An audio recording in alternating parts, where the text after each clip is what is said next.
que moi je suis musulmane, les chrétiens, ils fêtent la naissance de Jésus. Est-ce que vous savez pourquoi ils fêtent la naissance de Jésus? Non, je sais pas, franchement là vous mettez... Non, je sais pas. Est-ce que vous voudriez savoir l'histoire? Ouais, j'aimerais savoir ça.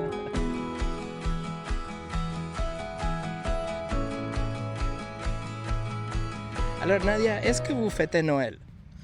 Je fête pas Noël, mais je fête Noël parce que moi je suis musulmane de confession, mais je fête Noël pour mes enfants dans le sens parce que c'est à l'école et j'ai des cadeaux aussi à offrir à eux, donc ça fait plaisir. L'ambiance de Noël, voilà, ça fait plaisir.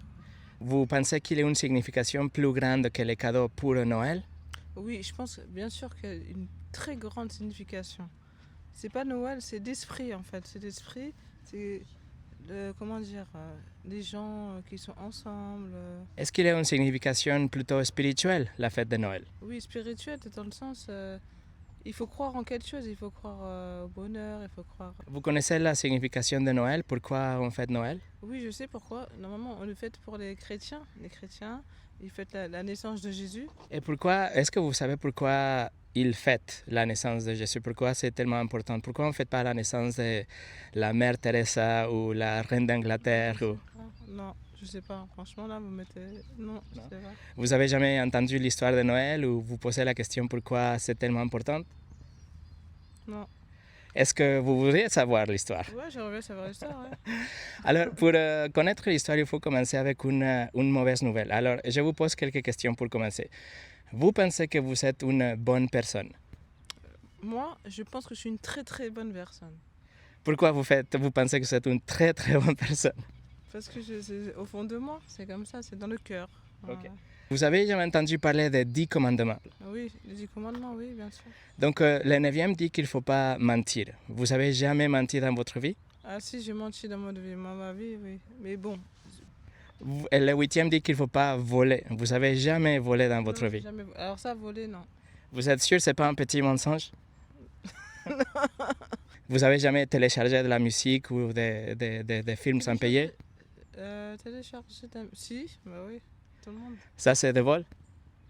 Peut-être oui, c'est du vol par rapport aux artistes. Je pense que c'est un peu du vol, ouais. Le 3e dit qu'il ne faut pas utiliser le nom de Dieu sans respect. Vous avez jamais dit « Oh my » ou « Oh mon ». Si, oui, c'est... Ça, c'est le blasphème, et ça, c'est le 3e commandement. Le 5e dit qu'il faut honorer vos parents. Vous avez jamais désobéi vos parents? Jamais, jamais, jamais, jamais. Vous avez jamais désobéi vos parents? Peut-être quand j'étais adolescente, on va dire. Tous, Donc, vous l'avez fait? Peut-être quand on est adolescent, on fait des petites erreurs, mais c'est pas notre faute, on va dire. C'est ça. C'est ça. Donc, Nadia, ce que je suis en train de vous partager, c'est que nous ne sommes pas de bonnes personnes comme nous le croyons. Par rapport aux standards de Dieu, nous ne sommes pas de bonnes personnes, vous voyez, parce que nous avons transgressé le commandement de Dieu. Et ça, c'est une mauvaise nouvelle. Parce que s'il nous trouve coupables le jour du jugement, est-ce qu'il va nous envoyer en enfer ou au paradis?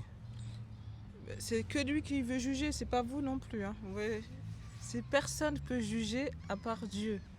Nos erreurs, nos défauts, nos faillances, tout ce qui se passe à l'intérieur de nous, il n'y a personne qui peut juger. Je suis totalement d'accord avec vous. Donc, mais si nous avons déjà transgressé la loi de Dieu, est-ce qu'il va nous trouver coupables ou innocents? Pas moi, lui. On est tous coupables de toute façon, je pense. C'est ça. Donc, c'est-à-dire que toute l'humanité a un grand problème parce que nous sommes tous des humains et lui, il est Dieu. Et il a donné un standard que c'est la perfection et nous ne pouvons pas atteindre cet standard parce que nous avons tous déjà péché. Nous avons transgressé la loi de Dieu. Donc, pour vous dire la vérité, s'il nous juge, il va nous trouver coupables et il va décider qu'il doit nous envoyer en enfer. Et ça, c'est la mauvaise nouvelle. Si c'est vrai ça, Nadia, et ça vous arrive ce soir, vous êtes devant le juge de l'univers, il va vous trouver coupable et il doit vous envoyer en enfer. Cela vous concerne? On va mourir, bien sûr. Oui.